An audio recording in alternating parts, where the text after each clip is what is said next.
nobody was in.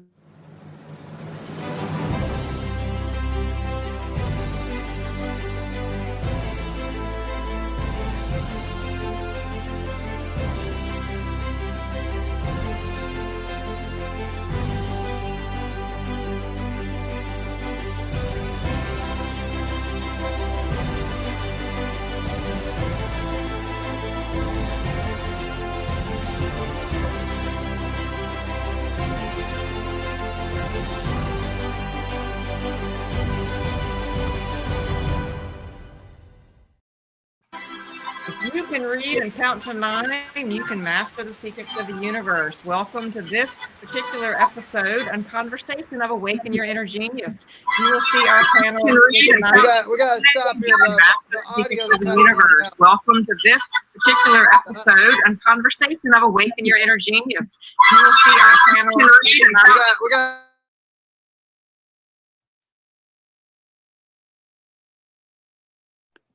Okay, we're good, honey. Go ahead. I don't know what's. All right. So, James. I think the feedback is coming from Ken. I don't know what. Ken. I think so. Okay. Or maybe not. Right. So, James. I think the feedback is coming from Ken.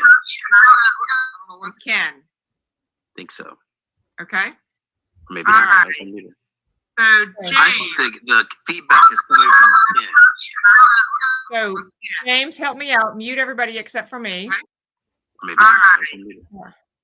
All right. Okay. Welcome, everyone. We're sorry about the technical difficulties. Sometimes those things happen, but we still have something here to do tonight. So we're going to bring on each speaker as we go along and just check on where we are when we're finding the feedback. So tonight, we are glad to have our Jim Porter, very own Jim Porter back. Jim, if you could come off mute and say hello to everyone. You've been in our thoughts. I'm glad to have you. We have Ken Pearson here with us. Ken? He's working on it. And we have Karen Elkins. And so before we get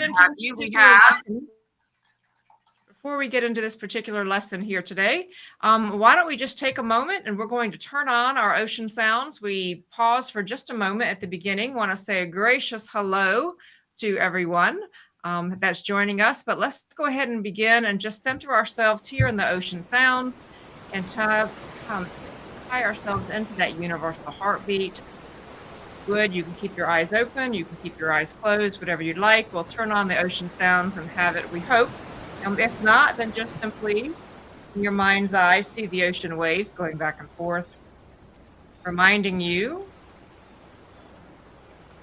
there on the screen of the universal heartbeat.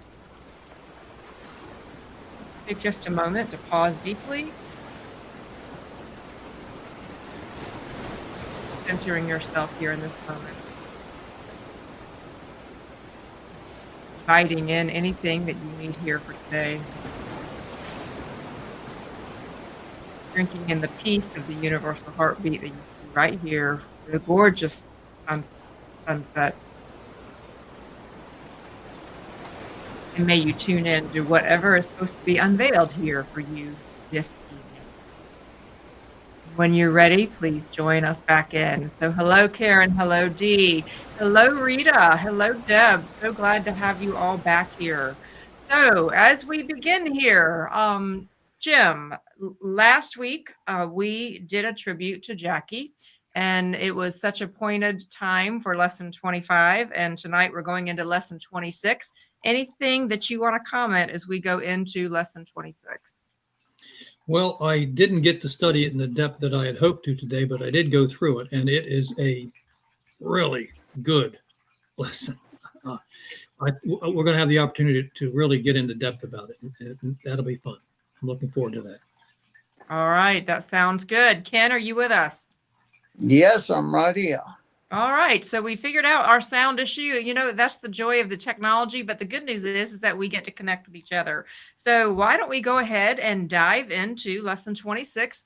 For those of you that are new joining us tonight, we want to say welcome.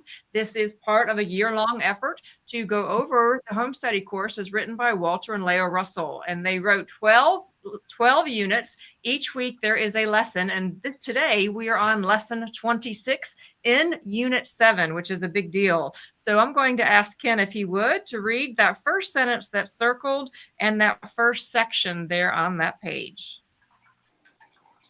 The fact that our physical bodies are but moving extensions of our spiritual selves has but begun to enter human consciousness. All bodies are wave recordings of mind thoughts. All matter is therefore pure thought, for each particle of it conveys a meaning of its identity and purpose. Matter symbolizes one idea divided into trillions of ideas, all of which convey a meaning to observers proportioned by their varying intelligence. Now What would you like to comment? That was a powerful opening. Yep, that's it. What it's going to do now, this lesson is going to teach us is that the power of anything is always in the idea, and the idea never leaves the one still mind of all idea. We just borrow it, like we talked about last week with the rubber band. It's a borrowed energy that must return back to whence it came. This is going to exemplify how much our minds control our bodies, and we're going to use illustrations like a negative thought versus a positive thought, how much one burst of anger can ruin your day, and also on the converse side of that, how one kind thought of loving thought without wordlessly to somebody in your mind, how that can polarize your whole body into a positive generative cycle and make you feel good about who you are, where you're at in the world you're in. This also is going to talk about how we put love, and that's the magic energy to achieve any achievement, whether you're cleaning the kitchen floor or you're creating a new masterpiece. It's the same principle of putting love into everything we do. We can't just selectively think, I'm going to put love here and not there because we're only cheating ourselves. Also, we're going to really learn about the fact that we are the sum total of all of our thoughts. Before we jump into all of that, though, I wanted to encourage everyone who's listening to type in the chat box right quick. All matter is pure thought. All matter is pure thought. I thought that was a very powerful phrase that's right here at the beginning. All matter is pure thought. And to be honest with you, that's a really new concept for someone who has never heard of this particular work before. Jim? You want me to expand on that? Just a comment. I mean, it's pretty new to anyone who's never heard this before. It's new to humanity, and it's a huge step. I've been trying to walk that path for 50 years, and I often find myself slipping back down the hill. But I have reached a point where I know the difference between, I know that I am mind. We were talking to that prior to the show. I have no question that I am mind and not body. And I'm beginning to more clearly see those moments when I'm responding to body. If I find myself looking outside at anything or for anything, I know I'm responding as body. Clarity comes in. All right. Thanks to everybody who commented on that. Karen? I just like the idea that when we talk about things, it's fundamental and elemental. So even all the elements are mental, of which and how we move. So it is mind over matter. And without it, we've missed how powerful our words really are. Okay, so let's continue the conversation, because I love the headline on the next page, page 512. What the title says, it says, knowledge makes you master instead of servant of matter. Let's just pause on that for a moment, because before I even go into the paragraph, knowledge makes you a master instead of a servant of matter. So can we all pause for a moment there? Because anytime that there's a phrase that really resonates with you, I invite everyone who's watching here this evening to go ahead and type that into the chat box. But if we would, Jim, if you'll go ahead and unread that first paragraph right quick, and then we're going to skip down to the bottom of the page. The above paragraph repeated here because it is difficult to fully comprehend the oft-repeated statement that God is all. While an infinitely extended universe of suns, stars, nebulae illumines the heavens by the countless millions, and all about you, countless millions of bodies of substantial matter, which you can weigh and feel and see. See with your own eyes, confront with your own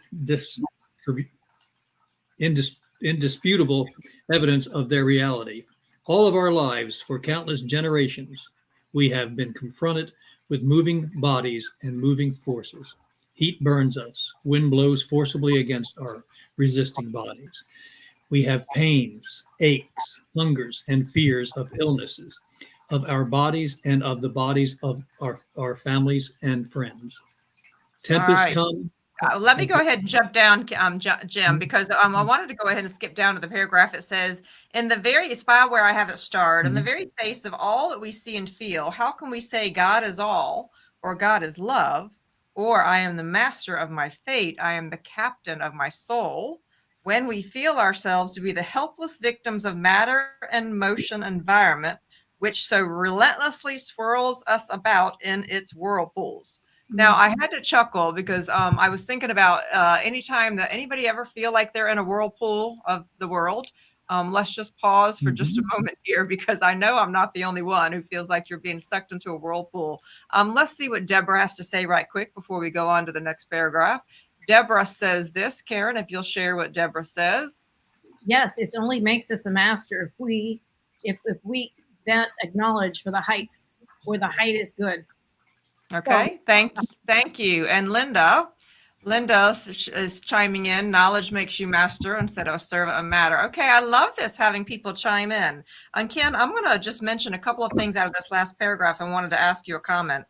Is it any wonder that people who are servants of matter, motion, and environment feel that the universe of matter and motion is reality, and that things of the spirit are something to be hoped for, but are not dependable, not real? Wherefore we say to you, this is Walter and Leo Russell, wherefore we say to you that you are the self-bound servant of matter so long as you are self-bound. And furthermore, we say to you that you are freed from the bondage only when you free yourself from your own senses. Ken? You're on mute. Thank you. What they're helping me to understand here is that, I can free myself from the bondage of my senses, but I must know what my senses are. And the senses that we're talking about are not just as science would deem as 5 senses. Those are just motion. But the senses to me are the primary instincts. If I'm not aware of my sex, security, and society, primal senses, and how they affect me or operate, then they drive my body, and my body just wants to get satisfied from that. To rise above that body sensing, I got to enter into the mind, to music, into arts. Those are the things that remove the body, set it on its shelf, and allow the mind to fully absorb beauty and love. So I had to learn that, right? If we're the sum total of all of our thoughts, then our thought life becomes very important. And that's what we're talking about now. To become free, I've got to become, instead of subjected to my thoughts, I need to be objective at times and realize, my mind just went in the gutter. I'm thinking and worrying about the bills. I'm worrying about everything. I'm stressed out. I'm getting moody. Well, my body has taken back over. My senses are now demanding satisfaction, which is insatiable. So to rise above that, I got to learn to be dependent. And the freedom is to become one with our Creator. We do this by desire. In this moment, I ask God to be with me on this podcast, to help me hear what I need to hear, say what God would have me say. It's a constant communion, and it's a building process to have that consistent communion. Yes. All right. So I love that. And I also really enjoy what Deborah put in the chat box. I love this. I thought it was a neat analogy. And Deborah says this: spirit shows us how to be the steamliner instead of a tugboat in the middle of the ocean. How is that for a visual? Yes, I love that. And so as we go to the top of page 513, if this continues what Ken was just talking about, just as long as your senses, this is what's highlighted the circle in yellow, just as long as your senses dominate your actions, the world of matter and motion is your master, and you are its unwilling, unhappy slave. Why is this so? It's because your senses are the same wave vibrations that your bodies are. Again, we repeat that your body and your senses are but motion. How can motion be you? So can you give me a short understanding of that issue around the fact that your body and your senses are but motion? Let me go to Jim, and then let me go to Ken. And then Karen, I'm going to have you help me out with the next paragraph that's got it highlighted in green. What does it mean? Your body and your senses are but motion, Jim. Well, what it means to me is I've always looked at the example that was set by the master teacher and incredible being, Christ, Jesus. When he would say, in my world, when he would say, "Get thee behind me, Satan," I think he was talking directly to body and body sensing. When something would come up either in the bodies or the sensing of other people and be thrown his way, or in his own mind, he would put it in its place. But he never said, "Get thee away from me." He always said, "Get thee behind me," because the vehicle is needed to do what we are here to do. And so we don't want to negate the vehicle, but we don't want it to lead our actions. Okay. Okay. Ken? And the What does it question mean? is, what the senses? I'm sorry. What does it Dominic? mean when it says your body and your senses are but motion? Well, it's an illusion, right? What we're learning in this paradigm is we're learning that all motion is an illusion. It's temporary. It's either coming or going. Only thing that permanent qualities are things you can know, which you're going to learn about: love, rhythm, truth, balance. Those are all qualities you can know, but you cannot see. I can see Jim and Karen and my love's body, but I don't know how your left arm's feeling or right arm's feeling, if your foot aches, your back aches. So there's endless effects in that body. So, but I don't know that. You could tell me that. I still don't know it unless it's my body. And then again, it's another illusion because my body is but moving motion. And the thing that is still is our minds, is the one still mind of our creator. That stillness. Remember, all sound comes from silence, and all motion comes from stillness. So the power is not in motion and it's not in sound, because it all returns back to stillness and silence. So the power is in silence and in stillness. That's where everything's generated from, and that's where the wholeness exists. All right. Before I have Karen speak, I'd like to encourage everybody to put in the chat box, all motion comes from stillness. I thought that was very powerful. Karen. So if you come from that one point of light, like when we look at the prism, it comes from a one still point, and then it comes out as a band. But in that, you think of you put your hand in front of a projector, you can see the colors and you can see the waves. Right. So we're nothing but those waves. And what moves those waves and what we witness is those particles. And so the only thing that's moving where we either put our attention or not put our attention, the still part is going back to the white light of stillness. But what we're doing out here is actually creating the waves. Does that make sense? It makes 100% sense. And I want to share a moment that I had, a very powerful moment years ago. I went to a production, and I happened to be so high up in the stadium when I was at this like internal show, that I saw the lights, the lights that come from the very powerful projectors when you're at like a Broadway play. Well, and when I saw the lights come down for the first time, being that I was that high, I could see all of the particles that were within the light. And for the first time, it showed me that when you watch a spotlight go all the way across, you can almost see all of the particles, and the particles are just there existing. It's the light that was moving. So it was just, I never forgot this moment of realizing that all motion comes from that stillness, and it was the light that made it look like it was moving. Does that make sense to you all? Yep. So, Ken, you were talking about, if you could share with us the paragraph. I have it highlighted in green on page 513. It says, complete freedom comes only when you've actually come to know love. Okay, do you want me to read the paragraph or just that respond paragraph, to that please? sentence? When you actually know what love is, you will not only know that God is love, but that you are love. When that day comes, you can then say, as Jesus said, and with as much authority, I and my Father are one. When that glorious day does come, you will find the kingdom of heaven, for that is what Jesus meant when he said, seek ye first the kingdom of heaven. And that is within, right? The kingdom of heaven. If you have a child, a dog, or an animal, and you look at that animal or child, and you just have that state of unconditional love, you're not seeking to get something. You're going to pet the dog or the cat or hug the child, right? You're not asking for something. And that's where that ecstatic state of love is. And when you're loving like that, you and God are one. You're one with God. When you're expressing love, that is your oneness. That is the key to oneness. That's why It doesn't mean we're going to love every chore we do, but it does mean we can put love into every chore we do. We can't do it begrudgingly, and we can't do it in compliance. We must do everything we can wholeheartedly. And if we're all coming from light, and we're all part of that light spectrum, then it's all one. So it's all one. So it's all light. And so we're all pieces of those particles. If we're all made of liquid, solids, and gases, or earth, fire, air, water, it's the same thing. And everything is composed of exactly the same thing. So we've all come from the one. So the more we can love it up, the better. The more we can love it up. There you go. There's a t-shirt for you, Karen. All right. So page 514 is a very powerful page. I want to set this up for the panel here because it says this. It says energy. I'm going to scroll down to page 514. A lot of really good stuff. Energy is in mind, not in matter. Okay. And as it's talking about the second sentence where I've bracketed it in green, desire is in the soul seed of all things. So let's pause for a moment, and I want to encourage everyone to type that in. Desire is in the soul seed of all things.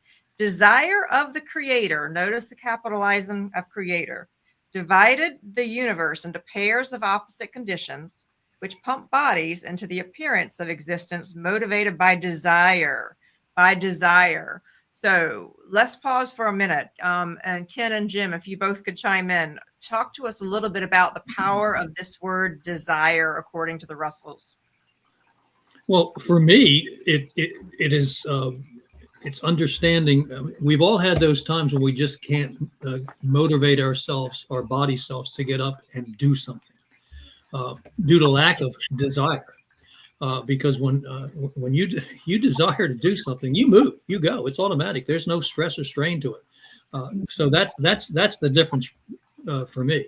My body every day from the time I was a baby in first memories until now wants to lay down and not move. It's me that makes it go. My divine self. It's not the body that makes itself go. And we need to grasp the understanding that we are creating our destiny. We are telling this vehicle what to do, where to go, and how to get there. And if we feed it negativity and feed it bad food and bad thoughts, it slows it down, it slugs around, and it's just like not putting proper fuel and oil in your vehicle. Just take care of yourself, clear your mind, and what this man down there in the blue shirt says, every moment of every day, negate negative thoughts. All right. So I have a thought. I have a story about desire, but Ken, what do you want to say about the word desire before we continue? Well, desire is the gravity force that controls all of our lives, whether you like it or not. Well, you got something bad, you've desired it in. If you got something good, you desired it in. If you want something in your life, desire it, and it'll stand before thee. Desire what you will, and it will stand before thee. That is, in fact, how our lives are built, for better or worse. And if you know what I mean, the universe doesn't differentiate of what's good or bad, because the universe doesn't know good or bad. Desire is the force. And your desire is represented by the thoughts that you harness throughout the day. At 70,000 thoughts a day, which is what the average human being has, not many of us are going to track that many thoughts. So my desire is to be aware of imbalanced thinking so I can void it rather than negate it. I cannot negate what's already happened. I can void it by countering it like a negative thought with a positive thought. And so in terms of that, my desire is to have good thoughts, and I know I've had good thoughts because I feel good. Thus, emotions are that register to let me know how many of those 70,000 thoughts are hurting me or not hurting me. Right now, you can measure your own barometer. How do you feel right now in this moment? And if you feel blah, then you've had probably blah thoughts. If you feel good, then you've desired good thoughts and they're manifesting. If you don't feel good and you're low energy, probability is you've had some negative rhythms and negative energy that have come around, and they're now recorded in your body and in your countenance. All right, Jim, what were you showing us? Yeah, I was showing you, it was showing you Your Day and Night by Dr. Russell. It's out of the Divine Iliad. Yes. But in it, he states that because of his positive, constructive thinking, he states, should I rend the day, I will build 10 times 10,000 new days to undo the rending. That's the mindset you hold. Don't focus 10 on where times you 10, Jim, went not wrong, 10 times 10,000. how you're going to go on and make it right. All right, Karen, you had a thought, and then I'm going to ask Ken to do something. I had a thought, and I was just thinking of the physical heart, and the beautiful thing about the physical heart, it has two sides, and it pumps. It's got the red side and the blue side, and it literally pumps. And in it, I'm going to say for myself, because I've had heart issues in the past. When I've had issues, it's because something has really been bothering me. And so it's actually a physical sensation of things that have worked or not worked, but it actually works. And it's like a drop, and in it is every piece of the symphony of color that Walter Russell, and every piece of the periodic table in every drop. And in that, you can see that cascading element of needing to stay as positive as you can, because you're cascading all of that through your body all the time. I think that's fascinating, Karen. I've never really thought about the fact that the heart is red and blue, and here it is, lines right up with the science. So Ken, I know you are recovering from hip surgery. Do you feel good enough to share the salutations of the day with our audience and give them a gift here today? Sure. All right. So before he does this, because any of you that are new students, this is, so what is the salutation of the day, Jim, before I have Ken do this? It's the way I understand it, it's a written text that Dr. Russell would quote each night before he went to sleep, and each morning when he awoke, to lay out the day, or maybe see in its entirety. I wasn't there, so I can't say, but it is something that he lived by all of his life, and that was to set the day, to set the mentality or the motion into motion for the day, positive thinking and doing loving work, pouring loving work into all that he did. And that's, I've read it and had it open. I mean, it's literally, you saw I just reached over and grabbed it. It's always beside me. Well, and it's very powerful. And so this is one of the things that Ken really stunned the group of students that were here at the museum the first week that they met him, is that he actually recites this by heart every single day. And I myself have heard him. And it's actually one of the special things that I love for him to recite. So can we have you, for anyone else just listening, while that's not in this lesson, since the salutations of the day came up, let's have you share it with everybody, have them drink it in, and then if you would describe to the group before we take our first break why you ended up training yourself to actually recite this prayer. But for right now, he is not reading it. It is all from memory. As the dawn telleth the coming of the new day, I purge myself in the beauty of the dawn. My soul quickeneth with the telling of the coming of the new day. This day will be of my making, whether I choose to live in spirit or flesh, on the mountaintop or earthbound. My yesterday is what I made it. Perfect or imperfect, I see it in memory only. My today is what I will to make it. I will to make it perfect. I have the power to build the day or rend the day. If I rend the day, I create mayhap 10 times 10 to undo the rending. If I build the day, I will have lived the day in the fulfillment of the one purpose, which is God's one purpose for me to fulfill. So I may meet the day with knowledge. These are the words with which I greet the day. This is the spirit of the dawn. To me, the universe is an open book. I need not learn, I shall know. I shall see the unseen from the mountaintops, and I shall hear the music of the spheres. I shall know the transcendental joy of creation. I shall know immortality. I shall bestow immortality. I shall have the power to give immortality. To anyone who would ask, would I reach my hand into the darkness and pull them into the light. I shall keep my body charged for that purpose, which is my purpose to fulfill. The dynamic power of the universe shall be behind my thinking. Power shall be mine to give by the wayside. I shall not deny to any man that which is mine to give. I should stand on the electrodes of the universe and command that which is universal. None shall stay my hand from the building of this day. I shall not haste the day, nor shall I waste the day, nor shall I pay any heed to the tomorrow. All things that I shall do today, I shall desire to do. My power shall be in knowing. My power shall be in thinking true. My power shall be in humility. The taint of arrogance I shall not know. That which is I shall I keep within the shadow of the beautiful temple of modesty. But if that which I were to do were worthy, I send forth my doings, so they would become true. Problems shall be as chaff before the wind. If perchance the day shall have me anything bitter, it shall become sweet as I bring it to my lips. Truth will guide my footsteps through tortuous paths. From all that is unlovely shall my eyes be immune. I shall desire to see the beauty in all things. I shall meet in patience with patience, and kindness with kindness. Force shall I meet with gentleness. My countenance shall reflect the spirit within me, so others can hearken to my song as I sing the day through the glad song into the golden evening. As I cross the threshold of this day, I cross it with joy and thanksgiving, wanting nothing of that else but that light centering my mind. My goodness. What a gift. What a gift. And before we go to break, Ken, why you Would you that took like me to break it down now? Because if we got about No, 3 no, hours, no. I could break it all down.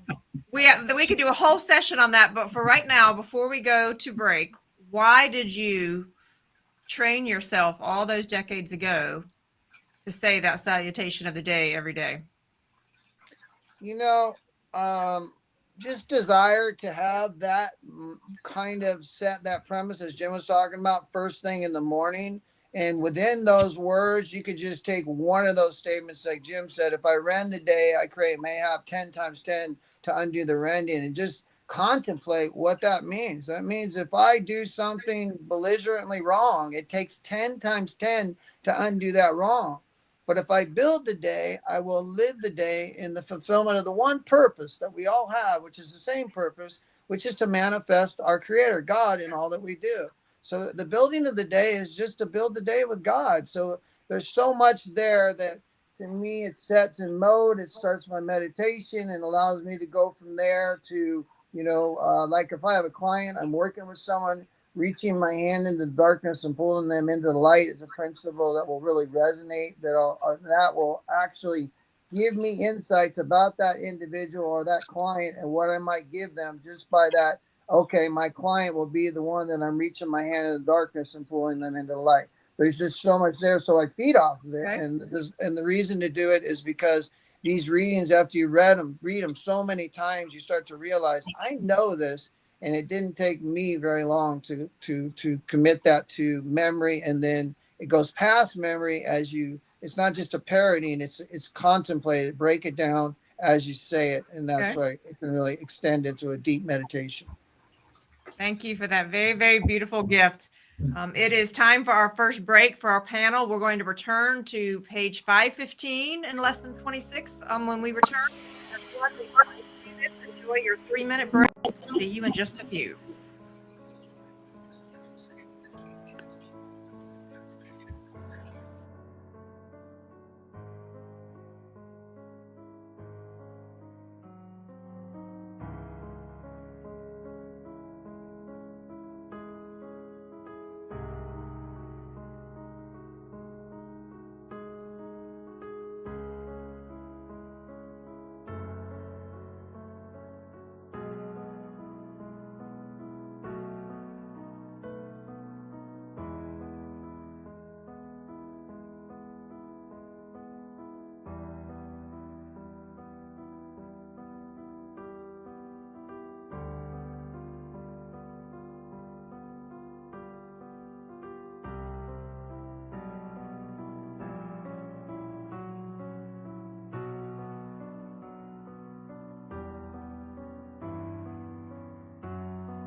You're down to the last few seconds. If you're within earshot, please find your way back. Please find your way back. And so I'd like to actually pull up Deb Tonkin's comment before I ask James to chime in. And so Deb says this. She says, desire what you will, and it will stand before you powerful. So she was pulling from something that Ken said. And I want to just ask you, I know you all know that James is behind the scene, but James, if you would come off mute for just a moment and respond to what you just heard Ken do, because that was very interesting to you. Oh, yes, it was great. I really believe how you start your day is so important. I notice usually if I start my day by looking at my phone or doing something where I'm reacting to the day, the rest of the day I'm just in that reaction mode. So starting the day with something powerful like that, and then knowing it by heart, like really not just reciting it as if it's words. You can tell Ken feels those things when he's saying it. I think that's a practice that everyone could find value in. So I'm going to take that and probably post it so everybody can see it. And also, Ken, where is that from? Like which book is it from? It's as Jim had pointed out, there's a book called Salutation of the Day and Invocation of the Night. It's a separate pamphlet as one, and Okay. it's also in the Divine Iliad. Yeah, we'll give you the link for the book. Jim, if you'll hold up that book one more time so we can spotlight that for everyone. It's one of the little booklets that you can order online at philosophy.org. He'll hold it up there. It says Your Day and Night. So there you go. That's one of those one of the many little booklets. And Jim, turn it to the side so they can see how tiny it is. This is something you can stick in your car. You can stick in your pocket. You can stick in your purse, your briefcase, and they've done a really nice job of making sure that we all have access to those kinds of things and continue that learning. And I know for me, it's very, very powerful when I hear Ken refer to that. So I wanted to jump us over here to 5:15, and then I'm going to quickly go to 5:16. But there's a highlighted. Can I just add one thing in on that? What James was saying as a quick note that might be a little easier than reciting Salutation of the Day is when you get up in the morning, say Good morning, God. That's the first thing I do. My first thought is Good morning, God. Even when I go tinkle at night, it's again connecting to God while I'm tinkling. There's no separation. So for me, it was really important what James said. If I get up and grab that phone, which is 95% of people do, first thing in the morning is they grab their phone. First thing in the morning, it's really easy to just say, Good morning, God. That's it. I've done a similar practice. What I've done for many years now, decades, is I will walk through my bedroom door at night. And as I do, it's just automatic now. I literally hand everything to Creator and have the thought in my mind, God, you can hold this for me till morning. I will dance with you throughout the night and I will pick it up in the morning. And it just cleans me out and puts me at peace and I go right out. Boom. I was really good. I actually ordered the sets. I love it, Karen. Look at you. For $11 for half of these was $11 a piece. And you know what? You get all of these books. It's amazing. I mean, look at this. That's a stack of books that you get. Wait, this one. Okay, and you got both of those sets for $11 each for a total of $22. They can have all of those and dive deeper. So anyone who hasn't yet had a chance to have a home study course, they can dive into these books and continue to learn and on their journey. Yeah, they're Karen, amazing. you look very happy with your collection of books. I do. I love these little guys. They're like the concentration of a little, they're amazing. So yeah, I just had to show that. I love that. On 5:15, I wanted to pull out the highlighted sentence, and it says this feeling of unlimited power. So if everyone would please type in the chat box, unlimited power. This feeling of unlimited power should be your normal state of mind, together with inner joyousness. So let's just think for a moment about how powerful that phrase is. Unlimited power, inner joyousness. And so I wanted to encourage people to type that in there. Remember those phrases, because what I have found personally in my work with people is that they really do shy away from this word of power when it's something that humanity, I think, because we've abused it in the past, Jim. We talk about what people have done with power in the past. But when you understand unlimited power through the lens of this light and the love that we're talking about, unlimited power and inner joyousness was incredible. And it says, as they were talking about, you should always come out of your meditations with that sense of tremendous power, the glory of self-expression, and a sense of supremacy over all material things. So let's jump into the next page, Ken. And I highlighted a huge paragraph on page 516. There's so much good stuff here. I'm going to keep us moving.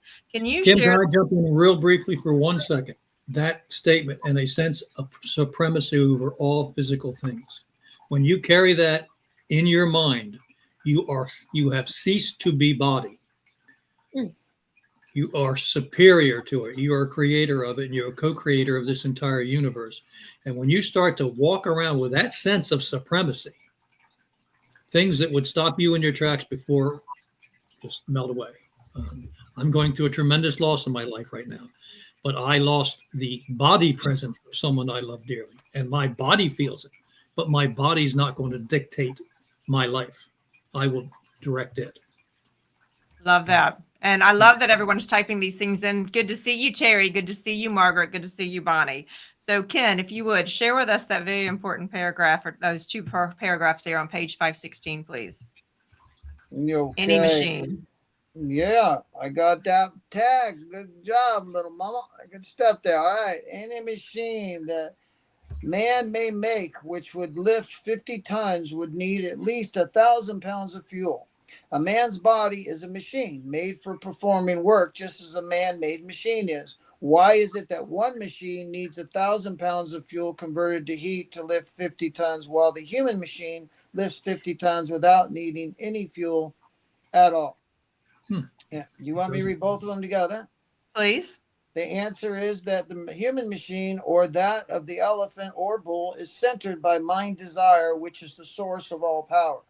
Man expresses power through desire to express power, even though he is not aware of the source of his power. A mechanical machine has no mental motivating source of power, so power is extended to it from a generator, which consumes a tremendous amount of fuel for every ton lifted. And that is a great thing to contemplate, right? How can my body or an elephant can lift, 200 tons of work in a day on a couple bales of hay, which is going to be in the next paragraph.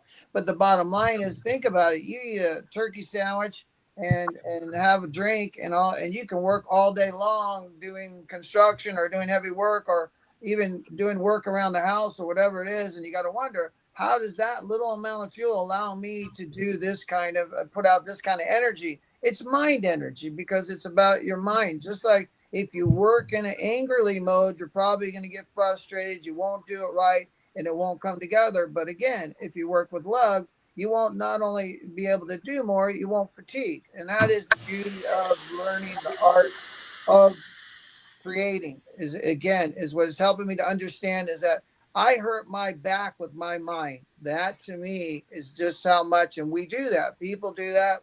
Men, women, all of us hurt ourselves with our own mind because we can overpower our body with our minds. So it's helping us to illustrate how, in fact, the body has no power. It's all centered in the mind. So two things I'd like to add to that, because you don't have to pull it up, but I want to just read to the audience. It says after that, the machine made by man needs the power given by matter, while the will of man is that power. His heartbeat is connected with the universal heartbeat. So I want to encourage everyone to write down, my heartbeat is connected to the universal heartbeat.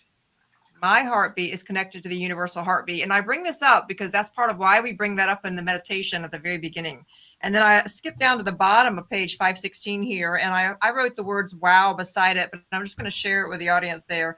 It says, you are the universal power current, and your power is limitless when you know it is limitless. That's wow. The key. When you know. That's such a, and the last statement you said, it was funny. It was the one thing that I felt that we got to emphasize is, remember the proviso, when you know. All right. And how do you know? In the moment you're in right now, you have the opportunity, equal opportunity to be with God right here, right now, by just desiring to be one with God. And thus you are one with God right now. And you can only do this right now. But yes, that is a big wow. So I wanted just to jump back for a moment. If we go back to the highlighted section, you'll see I put it in blue, that of the elephant or the bull.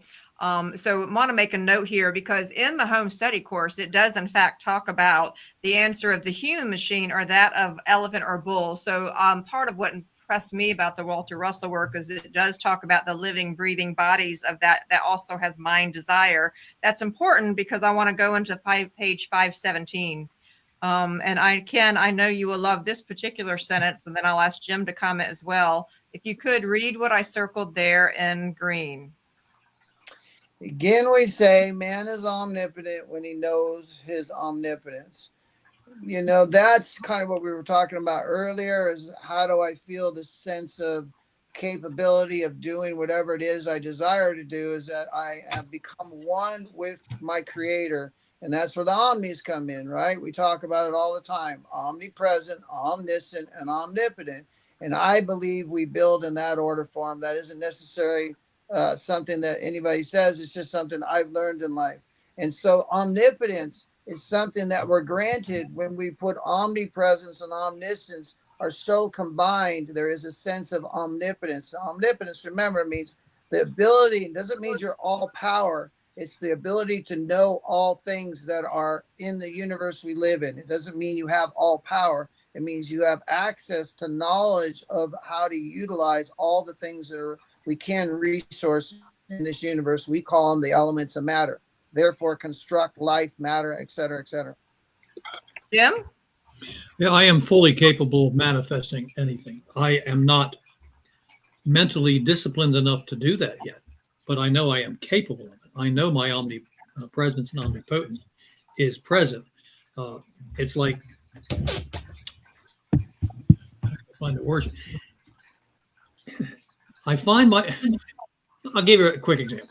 Years and years ago, back in the 70s, early 70s, I was going down the road in a car in front of us, which was a great big Thunderbird convertible. They big cars back in those days. Missed a turn, flipped over, and landed on its with its top facing down. Myself and multiple other people stopped. There came a point where about 8 of us, men, decided we were going to turn this car over. Now, this is a nearly 5,000-pound car. We grabbed it, lifted it up, and turned it over. Now, there's no way when you divide that weight among those 8 men, we should be able to do that. But our desire to save the life of the person under that car was what gave us the ability to do it. Right. Well, I wanted to go into that next paragraph as well, because this really struck me based on a question that we had just the other week. It says, as a last example for your meditation, we would like you to consider the tremendous energy expressed in the vegetable kingdom by the desire of the forest to lift its thousands of tons up above the earth. And the soul seed of the forest is the mighty desire of its creator's mind. Creator's mind is capitalized to manifest its power. Every seed of the forest is centered by that soul desire, soul being capitalized, or soul will to unfold the pattern of its idea. Desire in the seed is willpower current, and the seed expressing its desire by dividing light to form its body. So as I read this, it really struck me. We were asked the other day whether the earth had consciousness. That's a debate for everyone to go into, an internal conversation for you in meditation. But I right here was delighted to see that it was talking about the vegetable kingdom, the seed, the forest, and I'm just curious. Karen, you have a thought, and then Jim, and I'll come to Ken. We're all made of the same stuff. And it all has purpose, and it all in its structure is information in form, which is always communicating an idea. Okay. And so it to me, there is a aliveness in that expression.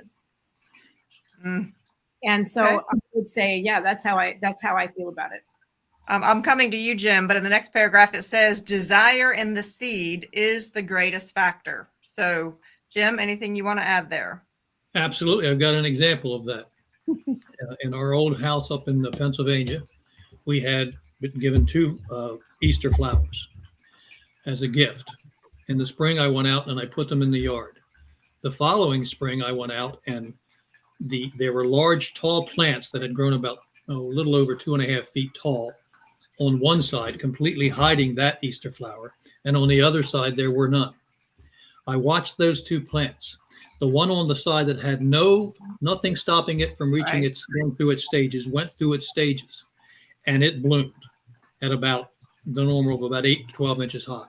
The other one, which had to go almost 3 feet to accomplish that goal, and it bloomed at the same time. That's desire in the seed to manifest and fulfill its purpose. So I'll add to that, Jim. When I lived at my previous home in South Carolina, there were little bitty trees that were planted along our line property. So they were only a foot tall. And me and my wisdom of not thinking, my lack of wisdom of not thinking about farther out, I planted all kinds of flowers between them. I was so excited. And you're right. They both bloomed. And then all of a sudden, of course, the trees, as expected, because of the desire that's in the seed, skyrocketed, through 20 and 30 feet. And so my poor little flowers had to really struggle. And I watched as they would try to lean out in front so that they could share in the light. And it was one of those things that I was like, yep, that tree knew it was going to outwit it, and I missed it. I missed it. So Ken, page 518 is huge page, I thought. I have several things highlighted, but where would you like us to go on page 518? Because it is a big, big page. Yeah, well, I like the first one. These lessons are leading up to the comprehension of the fact that the light of mind actually is all, and not else exists. And you are that light, and you eternally exist. And that is the reality. So let's go back to our projector, our film, right? We are not the film, nor are we the image on the screen, right? We know that's an illusion from a sequence of slides that are melted together, right? And that's actually in this lesson, and just a little bit, it talks about that projector. You're leading us to where we're going there. Absolutely. Good.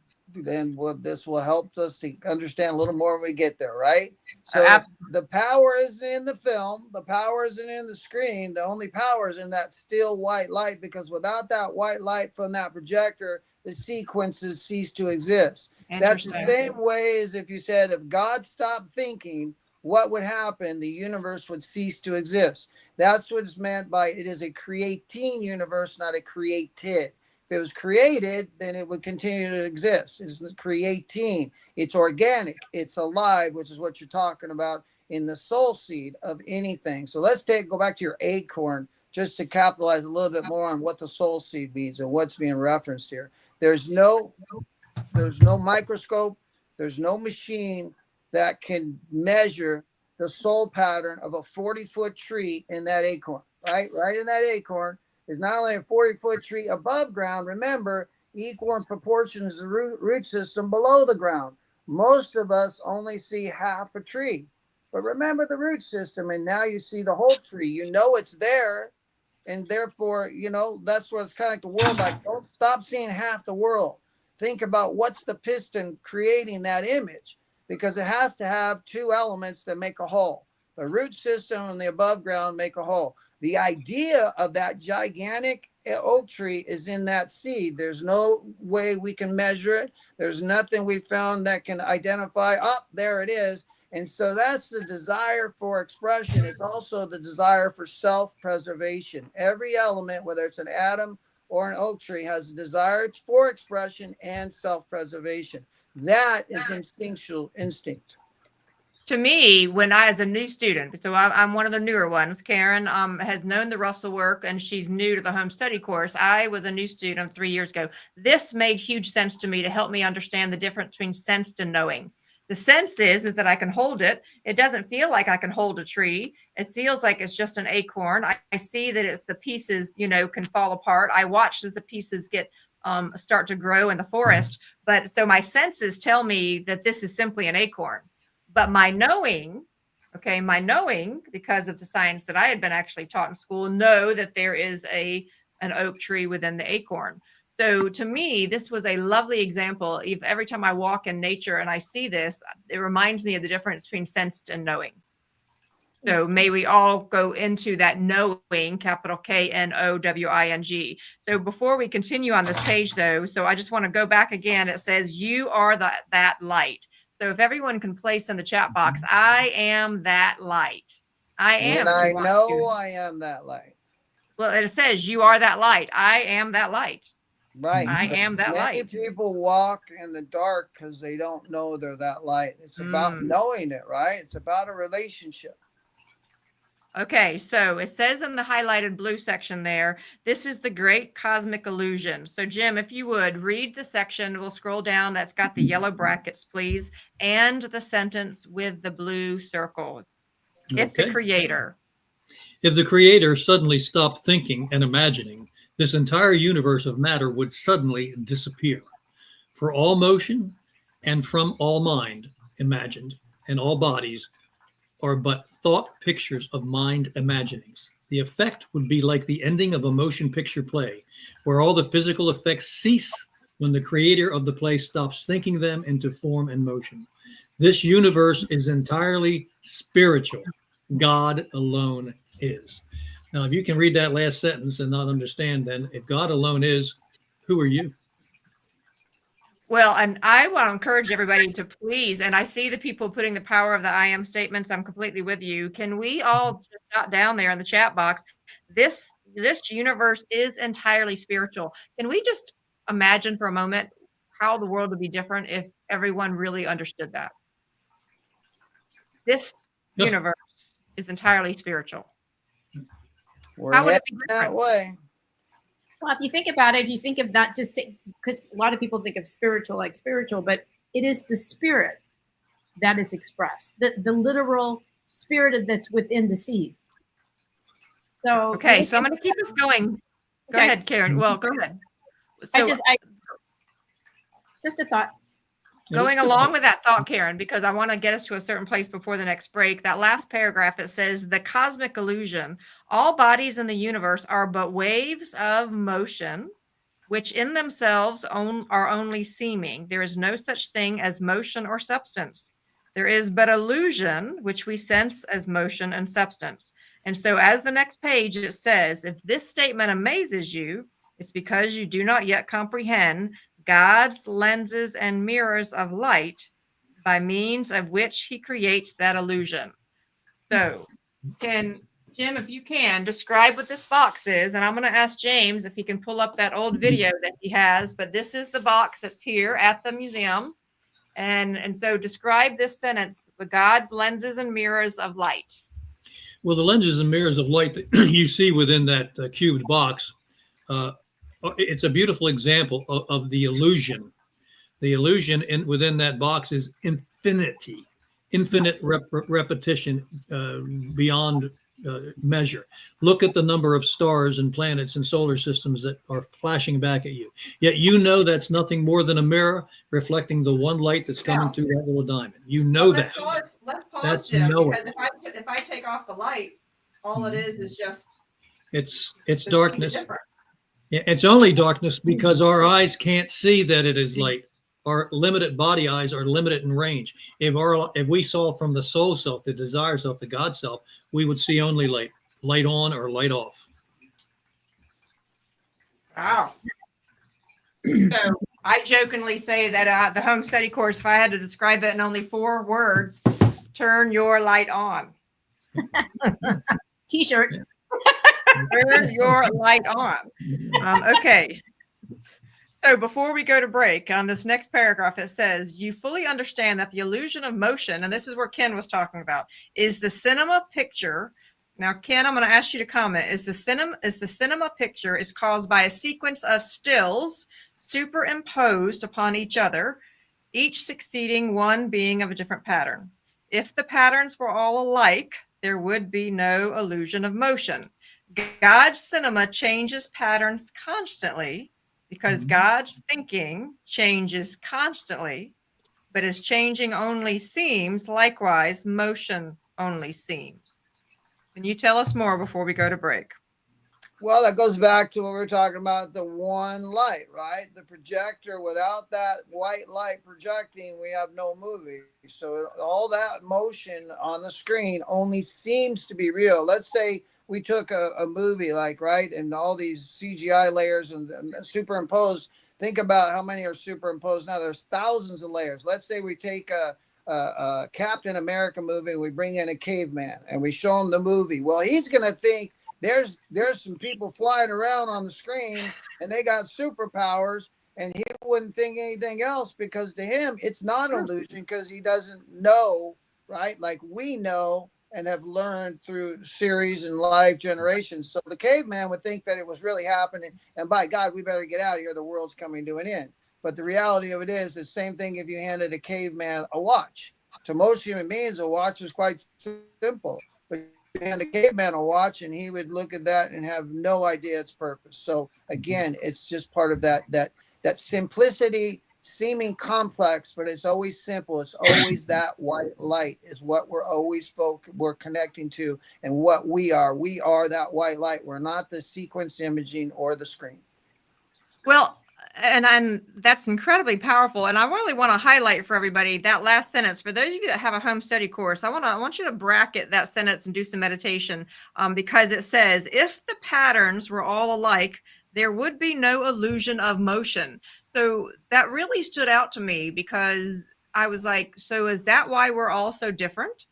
If we were all the 100%. same, the cinema wouldn't be ongoing. So we're all if different. all human beings, think about it, if all human beings looked the same and had the same color hair and color eyes, we wouldn't be able to tell each other apart, right? We would all look the same, and therefore the fingerprint, every leaf is different, every snowflake has a different imaging. Think of snow today, man. You should have seen all the flakes that I saw. I saw a lot of flakes, and each one of them is different and unique and beautiful in and of itself. The snowflakes that come from snow aren't like that Yamato crystallization of water when you crystallize water molecules. Those snowflakes are gorgeous because they come from nature and they come from love.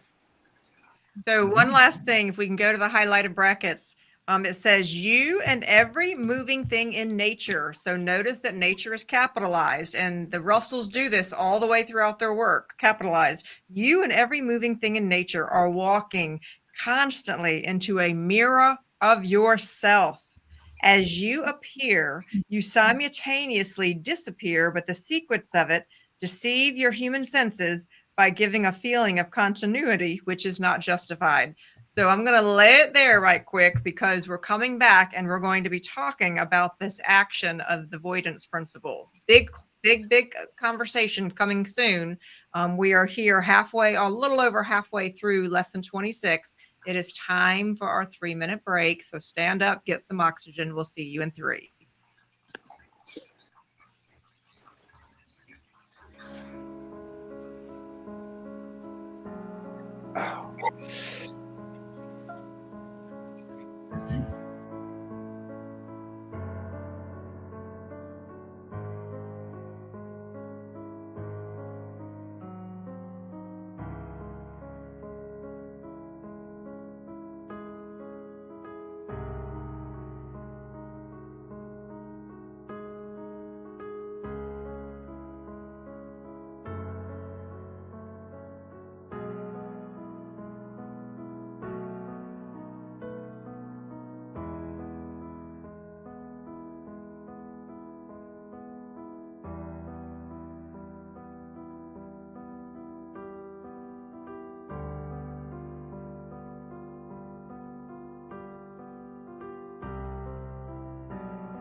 right, if you're within earshot.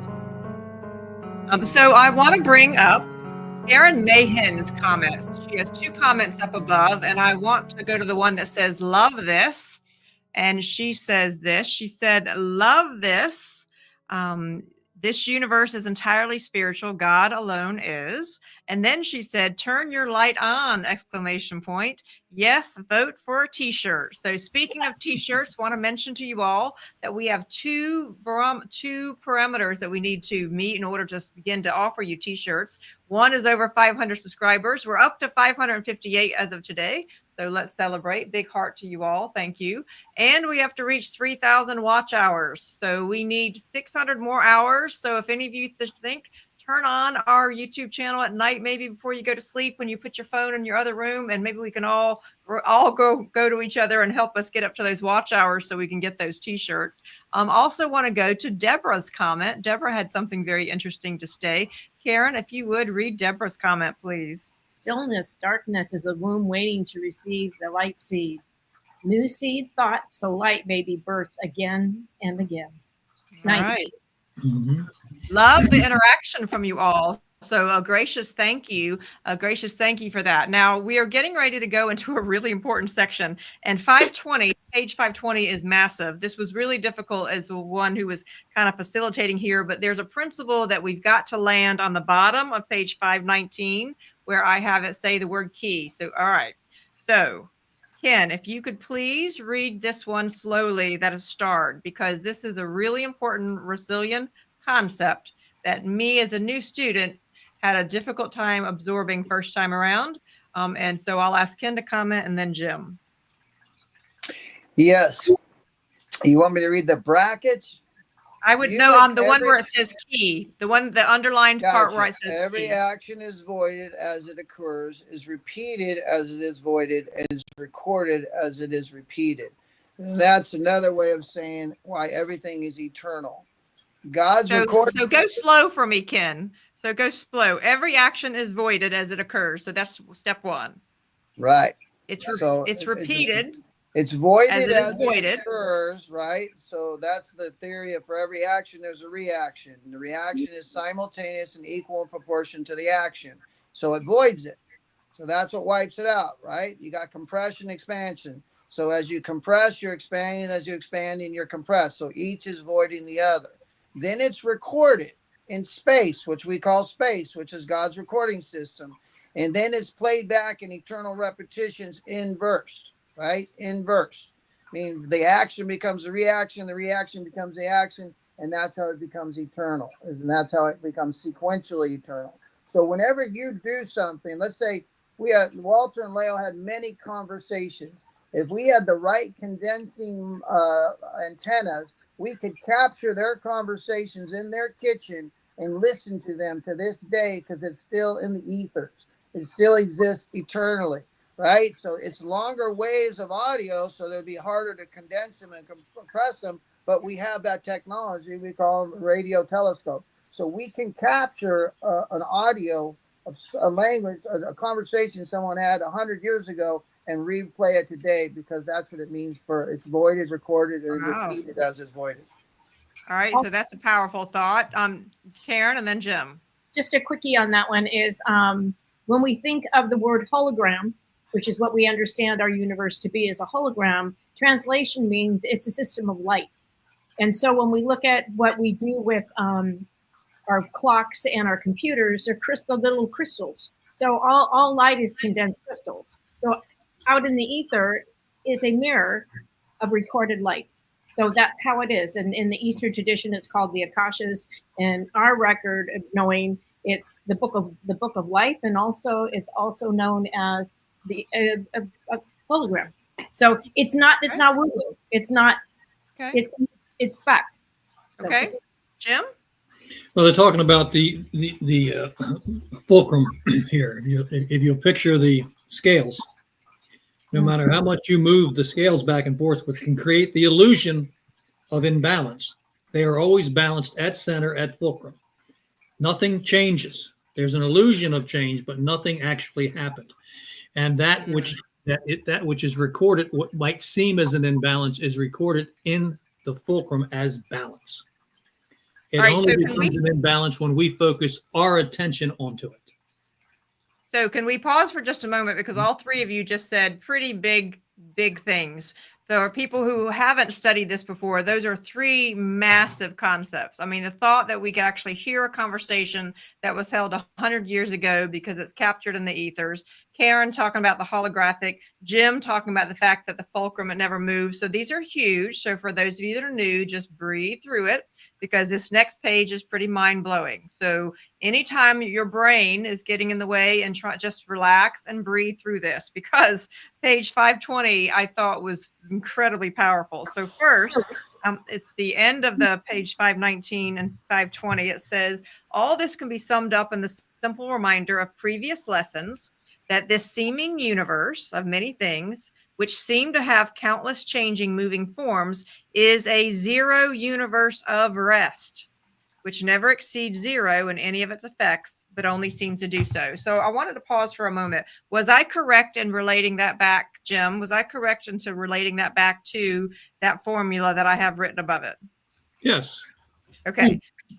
All right. So I wanted to remind everybody of that for just a moment, because this is really, really important.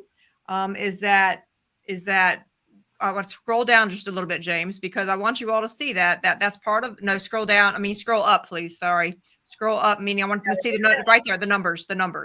So remember, we've been saying all this time, if you can read and count to 9, you will master the secrets of the universe. So this 4, 3, 2, 1, 0, 1, 2, 3, 4. And so I want you to look, I want to show you something that I texted somebody recently, and I wanted just to chuckle, because I was trying to emulate this whole idea of the 9, is where I had the four light burst, 4, 3, 2, 1, and the heart was the fulcrum, because the fulcrum is love. So I'm just saying that this was something that I had actually texted somebody, because I was trying to show that issue of what we're talking about here, because it goes on into this page. And then I'm going to bring up some things, and I'm going to ask the panel to comment. So where it's highlighted in yellow circled, the light of mind, light is capitalized and mind is capitalized, is the only reality. So let's go down to this bottom section, because this was huge. So breathe in with me, everybody, for those of you that don't know this. This idea is so beautifully expressed in the inspired words of our Father Mother's message. Notice how they refer to Father Mother, that we quote them here for your inspiration. Okay, this comes from the Divine Iliad, but look at it in parts here. Without thinking, my one idea could not become many one ideas for my stage setting. So write down in the chat box right now the word thinking, without thinking. Then it says, without motion, my cosmic play could not be played, nor could its actors be. So if you would, put in the chat box, motion. Okay? Then it goes on to say, without change, my undivided one idea, notice one idea is capitalized, could not unfold. Place in the chat box the word change. And without time, my drama of my creating, as Ken always tells us, creating universe could have no sequences. Without motion, time, change, and sequences, the unfolding of my mind imaginings could have no measured space. For its stage settings, no screen for its light projections. This is what Ken was talking about. Therefore, Now, I would stop you right there for a second and just think of the movie theater, right? And the projector. Scroll up, James. Go ahead.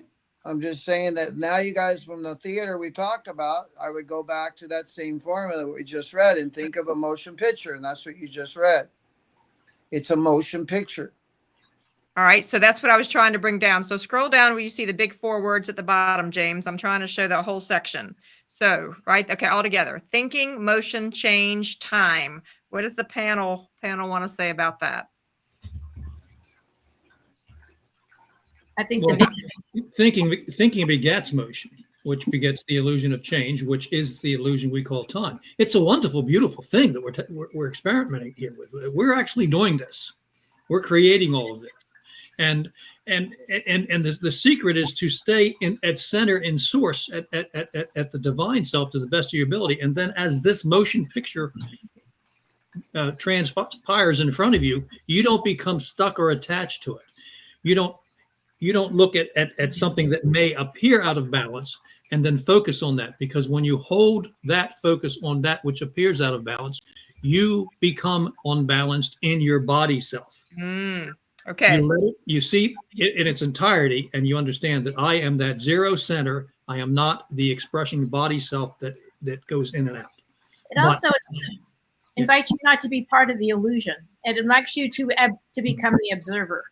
It reminds you that you do want to, you are within the illusion, but it reminds me of that you are the puppeteer, not the puppet. And when you can do that, you become master of your own destiny.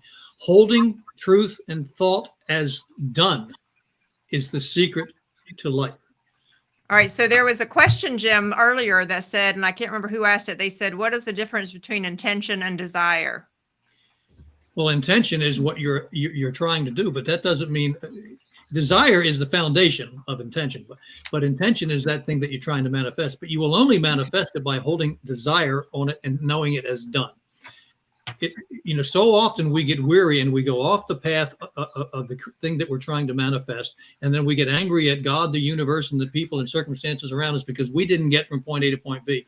We didn't get from point A to point B because we were not strong enough to hold that thought knowing it would manifest. Okay, so I want to bring back something that we had a discussion back a few sessions ago. And remember we had that box that we took the smaller boxes and then we made them larger and larger and larger when we talked about bringing something into motion. So that's what you're describing. And so, Jim, I actually gave you credit during that session that I talked about how you said early on that we could not find there. We did not in any way need to ever miss a session, because you were saying that if we didn't build enough desire to keep it going, it would not take body form. Momentum is paramount. Momentum is paramount to establishing that which you desire. All right, so I want to bring up Deborah's comment right quick. So Deborah says this. Karen, if you'll share what Deborah has to say there. I have it. I am the fulcrum, or is it this one? Thinking in motion. Thinking plus motion equals change, and all happens within the illusion of time. So true. Thank you. And let's bring up Deb's comment. Yeah, guys, the thinking, remember, is an illusion. Thinking is taking an idea apart, right? There is no energy in matter. The energy, science keeps trying to find energy in matter. The Higgs boson, the Hadron Collider. There is no energy in matter. The energy is in idea. The power of anything is only the idea. The idea never really manifests. It's only an illusion, a mirror of the idea that we represent, whether it's Mozart's conceiving a concerto. It's not, that whenever you hear a great pianist or a great genius like that talk about their art, they always say after they get done playing it and people are like, oh my God, that's beautiful. They always say, you should have heard what I heard in my mind. Because remember, when you hear a song, even you sitting in the chair you're in, you hear it pitch perfect. There are no flaws in the sound in your head. You hear it pitch perfect. So you already are attuned to perfection, right? And thinking is an illusion, right? Knowing is what we're talking about, is that we can know something. We can't think something into form. Intention, right? How many people have you said hurt someone and say, well, I didn't intend to hurt you, but you did. Not that you intended, you still hurt someone. So intention doesn't create anything, right? Desire creates. Desire and inspiration create action, stimulate action, not intention. It doesn't stimulate action.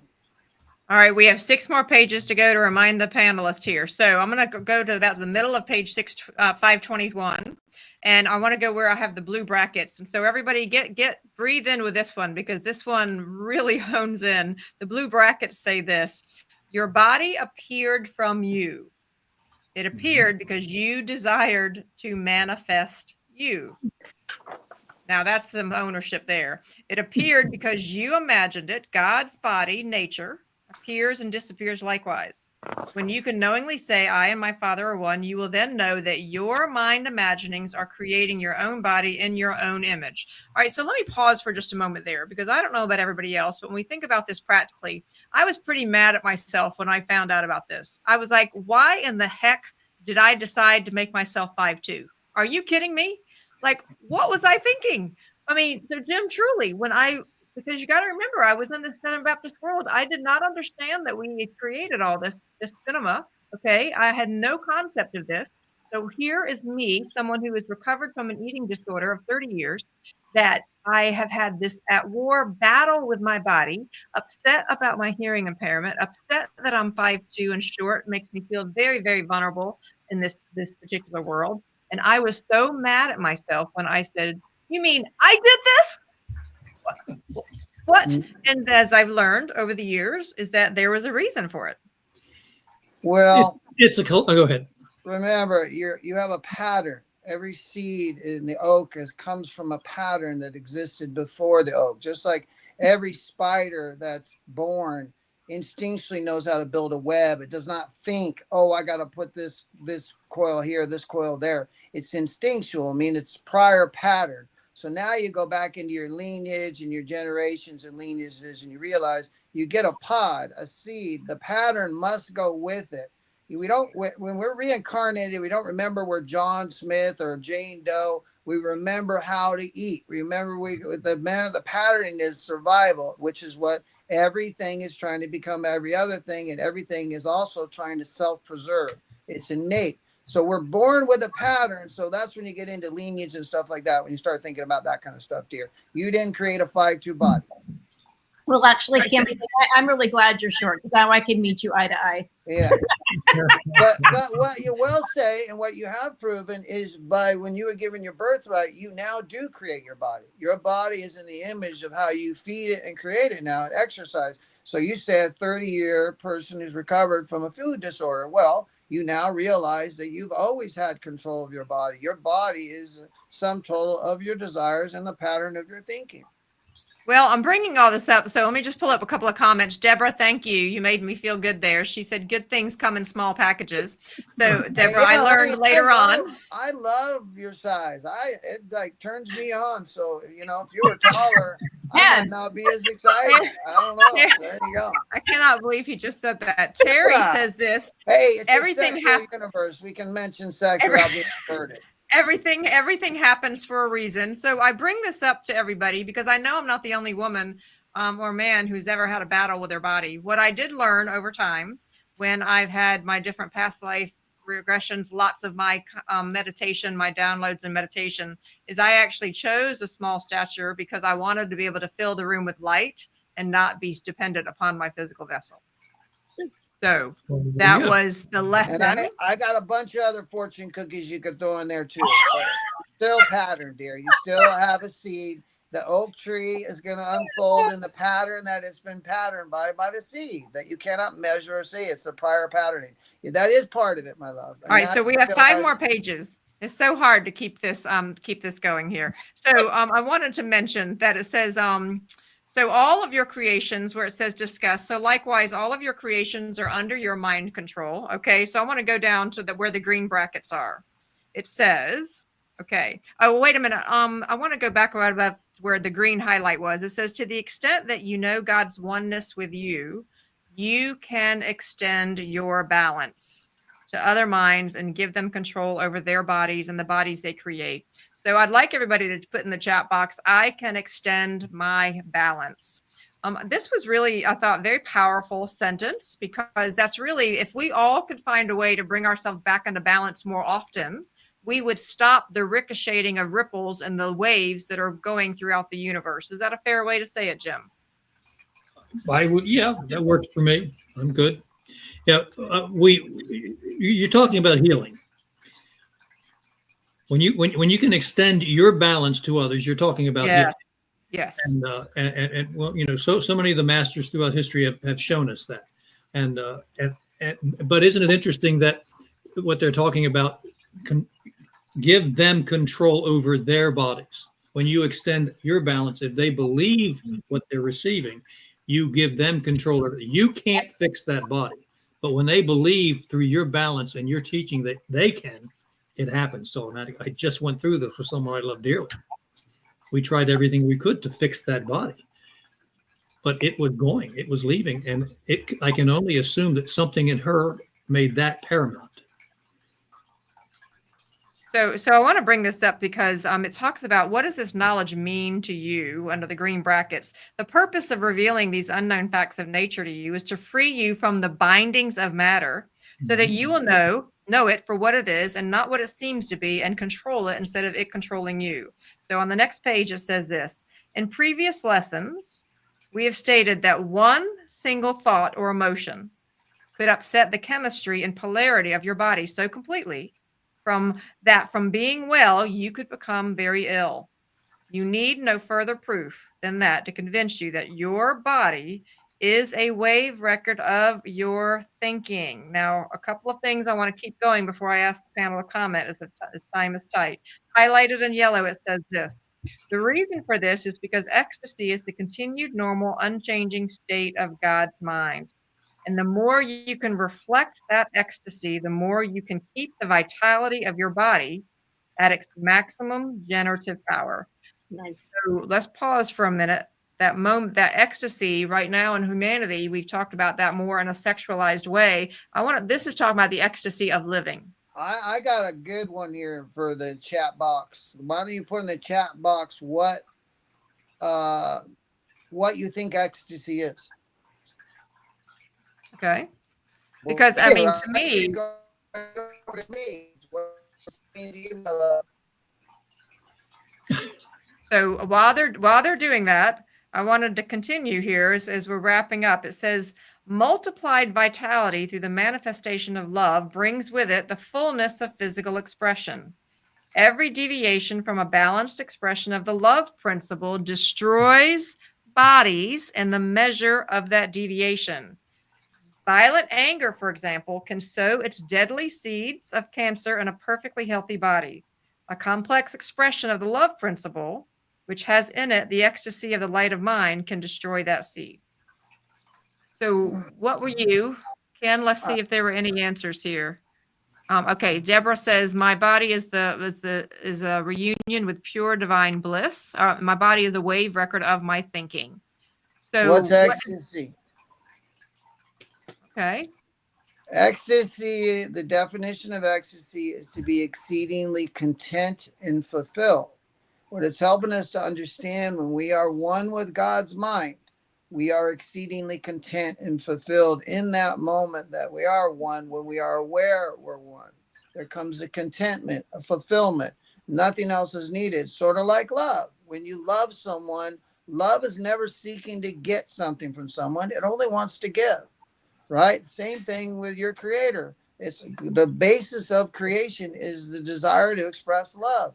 And it must separate the whole concept into individual units to represent that. That's the fingerprint, that's the individuality, that's the leaves, all the things that are separate, but they all come from the one, right? They're all one. They just seem to be separate because of the illusions created. So Bonnie has let me just finish one more thing, because this is really important. It has been very important in my life. I have to realize, and all of you should realize, whoever's listening, you experience ecstasy all the time. If you love your kid, food, you love to shop, whatever it is you do, as long as it's not shopping on bad credit cards, right? But if you're doing things you love to do, you're exceedingly content and fulfilled. If you are exceedingly content and fulfilled, basically expressing love, you are one with God. You are in the God mind. That is the perpetual key word of the state of God's mind, if you want to know what that is. That's why love gets us there in meditation. Just tap into love and you will be in meditation, the love of your creator. But that means knowing that my creator's mind is exceedingly content and fulfilled. So therefore, when I'm experiencing that, I'm clearly one with that divine light inside of us. Okay. So let's bring up Bonnie's comment. She says this. Jim, if you'll read Bonnie's comment, please. I'm thinking that navigating life is all about balancing everything, thought, and bringing it into the thing you understand as love. Well, yes, I would build on that. If you want it in your life, dwell on it, give it a thought body, hold it in your attention. If you don't want it in your life, don't dwell on it. Don't give it a thought body. Don't focus your attention on it. It's that simple. Nice. All right, tying into that thought is on page 523, circled in blue. It says, conversely, any cynical or unkind attitude which does not express the love nature, go on down to James, the love nature of God, lowers the power of every cell in the body and increases its acid content to destructive percentage.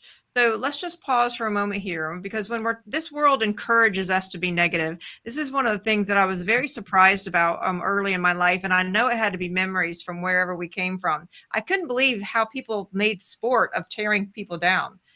It was like, this is what people love to do, is to tear people down. And very early in my life, I made a decision. We have only two choices: to build people up or to tear them down. And I used to say that to my daughter, always choose to build people up. It doesn't matter what happens, because I recognize that this is a sickness. It is a toxicity that has seeped into this universe that we seem to believe is normal, and it is not.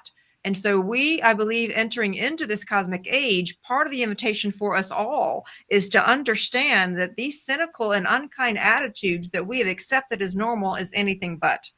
So forgive me, I could go on a total soapbox for this, but this is a major, major issue for me. I am mortified at the number of people in the universe who express that, talking about that thought body, Jim, that express the energy of ripping people to shreds. And I've always felt this visceral reaction. And I really do believe it's because at a soul level, I've always known that when people are doing that, they're literally giving it a thought body. Yes. And so that's what I'm hearing you say.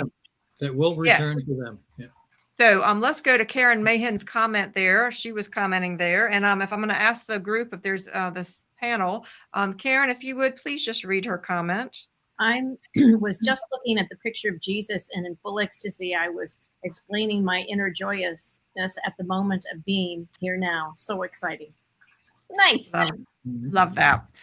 Ken, if you could, at the top of page 524, you are a big proponent of what this one talks about. If you can help us wrap up by that paragraph there at the top of page 524. My screen is black. Is your guys? Okay. No. And I have not been hearing the audio. Okay, I just saw it came up now. Now it's up. If you have to sweep the floor, man, this is my motto right here. Do it gloriously. The floor must be swept. I put a little tab there because of course I had marked that one. If it falls to you to sweep it, do it perfectly with love, and it will bless you. A joyous attitude of mind from love giving out will prolong your date of maturing, that is refolding, lengthen your life, and make your thinking more brilliant and keen to the day of your passing. Joyousness is the great insulator from the toxins which arise from unbalanced thinking. To me, right, that joyousness is always getting back into the God state of mind. With state of mind, God's mind is a perpetual state of ecstasy. What generates that energy is the expression of love. That's what we're hearing. Do it joyously. That means I don't comply to anything anymore. I either do it wholeheartedly or don't do it at all. How many times did we hear that when we were growing up? Either do it right or don't do it at all. Well, that's that principle. That means either do it with love or don't do it at all. It's not worth doing. If you do it half measured, it'll have mediocrity stamped all over it. No one will be inspired by it. But if you do it with love, if you cook food with love, how many people you said, oh my God, that's delicious. What they're saying is not only is the combination of the elements that you made the food is delicious, but they're tasting the love that put the food together. Food cooked without love only feeds half a man. Food cooked with love feeds a whole man. That is in the Book of Love from Leah Russell. All right. So let's bring up Deborah's comment as we're wrapping up here. Deborah says this. She said, and when we focus on being ripped to shreds, we are feeding that thought body. We mustn't take anything personally. Deborah was speaking my number. Dear heavens, Deborah, you and I are going to have to chat after the session. Totally get that. So I want to be mindful of where we are with everybody. I'm going to skip ahead over here to the bottom of page 527 because these were the parting words. Remember, we cannot cover the entire lesson. We try the best we can, but at the bottom of page, okay, scroll up. It says, you will soon be amazed at your increasing mastery of the principles used by the Creator, capital C, and you yourself will unconsciously begin to think that way. All new knowledge comes slowly. Be patient and be masterful. Your own destiny is of too great import for you not to know that which you should know to control it. Read the following lesson. She's leading us into the next lesson 27 many times. You will find that it is as intellectually satisfying to become a master scientist as it is to become a master philosopher. Honey, can you read? Oh, I'm sorry. You will find it equally satisfying from a practical viewpoint as well, for it will give you the wisdom of a sage as well as of an intellectual. That is well worth waiting. And so if you'll scroll down to the formula that I put, Love, do me a favor. I'm sorry. Go to 526. I will come to you in just a sec. It says science and philosophy, I guess, equals wisdom. And that is, in fact, why it is the University of Science and Philosophy. Ken, what were you wanting us to do? I want you to go to 526, first paragraph, read the last sentence that's underlined there. And this is for everybody that's here, so you realize that if you are here and you have been attending these podcasts and studying them, you are that 1%. You are that 0.1% that's carrying the light of this world. So know how much this is next level, higher end stuff that most people just aren't going to get. That's why we keep telling you, be patient. It will all sink in as it's supposed to. But know who you are. Can you read that? Go ahead and read the one that you're wanting. Honey, I can't. Unless I put my glasses on. Okay, I can't hear which. So Jim, read where he's telling you. I can't hear which one. That is why I got it. And that is why you who are ready for the message are the seed to sow it in the hearts of legions of men and women, so that they in turn will bring it into being, the cosmic age of love. That's who our audience is. That's who we are. This is really hard to understand, and it takes next level enlightenment to be here. So know who you are. You are the cosmic age of love. If you're here, that's what I truly believe, because I don't think you're going to find anything more intellectually satisfying or heart satisfying on all levels than what you're reading right now, what we're studying. So before we go into our visual journey that Karen pulled together for us, why don't we all type in the chat box, let's bring in the cosmic age of love. Let's bring in the cosmic age of love. And notice that cosmic is capitalized, age is capitalized, and love is capitalized. Let's bring in the cosmic age of love. And Karen, give us just a quick snapshot of what we're about to enjoy as we wrap up this broadcast. This one is one we've probably seen in the very beginning of the whatever, but it was everything that we talked about. So this is a reminder that this is a movie, but there's a seed element within us, and it shows to me with that dandelion principle how it's all God.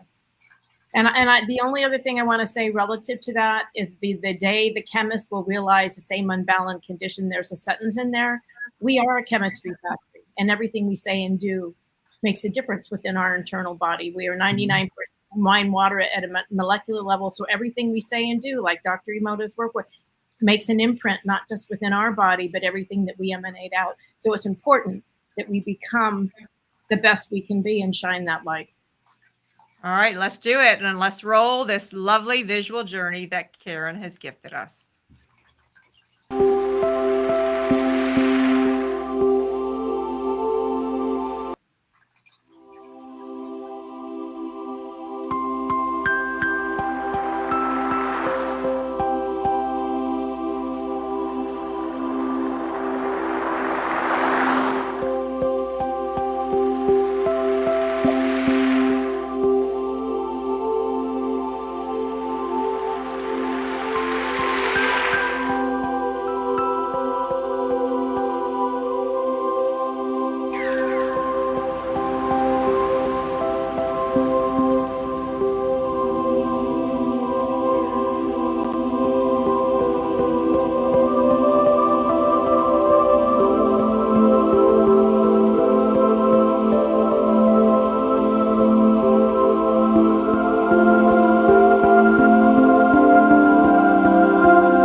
Wow. Wow. So it was this episode, that particular edition of Science to Sage that connected me with Karen. It was such a beautifully done rendition of nature and the Russell work. So I've asked Karen to please place in the chat box a link where you can download the PDF. So please take a look for that. James, if you'll come off mute for a moment before I offer the final comments. This visual journey that we just shared, this will be actually on the YouTube channel. When can our viewers expect it so they can meditate and rewatch that as many times as needed? It's already up. I'll place a link to it on the YouTube channel. Beautiful. Yeah. So many powerful things in that one episode, Karen. A gracious thank you. You're welcome. That was a beautiful one to do. And yeah, I just love all the reflections and things that show up when you're creating something, then the little magic. It's not like you think about it. It's being spontaneous, as you would say. Jim, working with it and letting it flow. Yeah. So there were a few things that really brought to home. One was man has been so trained to look for God outside the realm of nature. That one really struck my heart because I remember people asking me all the time what church I went to. And I finally just started saying, nature is my cathedral. Nature is my cathedral. I also wanted to pull out one of the sentences that had in there. It says, genius is the bridge between man and God.